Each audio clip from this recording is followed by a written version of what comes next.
My name is James Racine. I'm an educator, performer, and diversity practitioner. I am a valuable asset to this community. I love courageous conversations. The way I'm feeling is pretty much trauma, fear, not just for myself, my safety, but I think for our country. I think we have gotten to a point, a boiling point. So while I have your attention, you should know that my Black life is not political. I was born and raised in Port-au-Prince, Haiti, a beautiful country.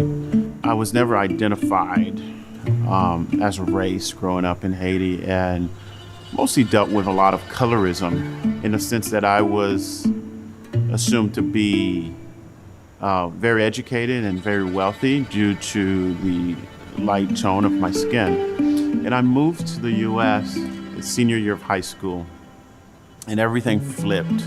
I went from people assuming that I was wealthy and educated to everyone assuming that I was poor and uneducated. So that was very problematic for me in trying to navigate that. And that's exactly when I was also identified as Black. What does it mean to be Black in America? Because I was at that point experiencing all the racism and microaggressions that my new friends had been experiencing. So they already had a sense and a way to navigate that, and I didn't. So that was very traumatic and problematic for me.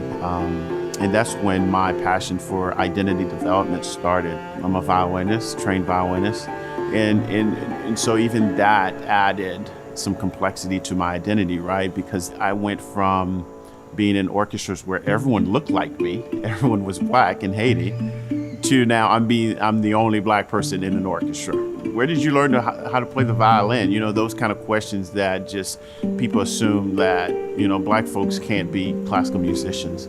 One incident that will always stay with me is finishing a performance as a violinist and walking to my car and was stopped by a police officer and wouldn't believe me when I said that I'm a violinist.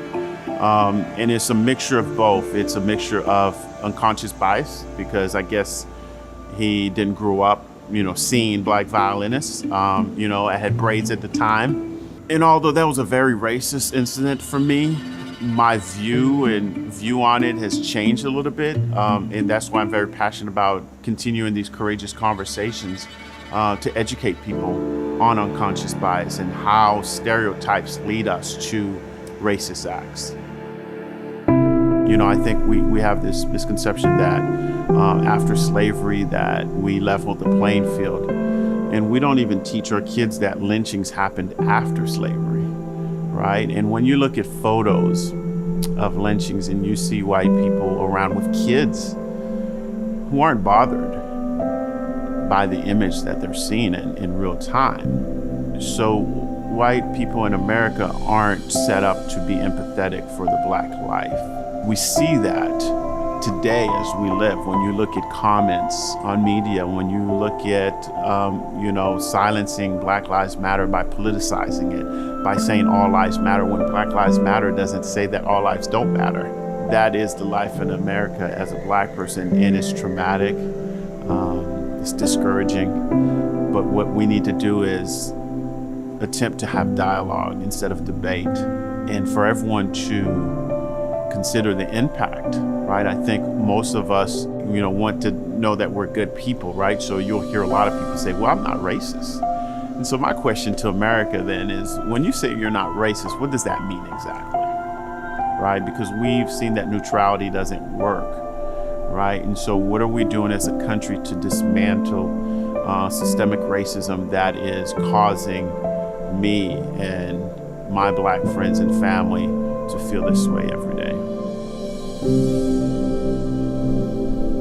My message for white people who want to be allies is you need to really have some reflection on who you are, your journey, and educate yourself. You can't rely on Black people to to educate you because you're just creating additional emotional labor for Black people. So there's so many resources out there, from podcasts to representative history to movies. So educate yourself on the experiences of being Black in America, and then do your part when you see racism. Do your part when you hear racism, right? Because we know that neutrality doesn't work. Just saying I'm not racist doesn't help us make progress. So you have to get comfortable being uncomfortable, because these are going to be tough times. These are going to be tough conversations that you may have to have with your own family members, right? With your own parents, with your own cousins, with your own coworkers.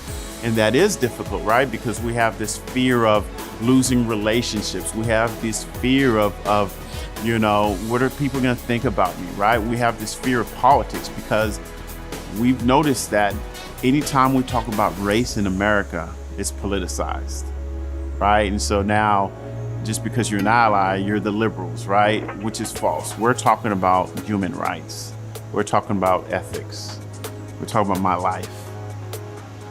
I had a student email me that said she learned just on her own in these last couple months so much about Black history that she never did learn in schools.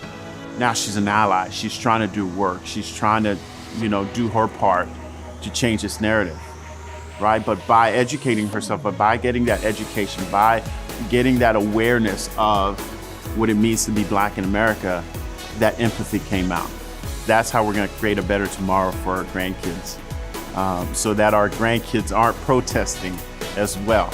That's the work that we need to do. Through hope and shared learning and this focus on education, we can create a better tomorrow, because that's our responsibility. We should not let our kids deal with this, let our grandkids deal with this. That is not responsible.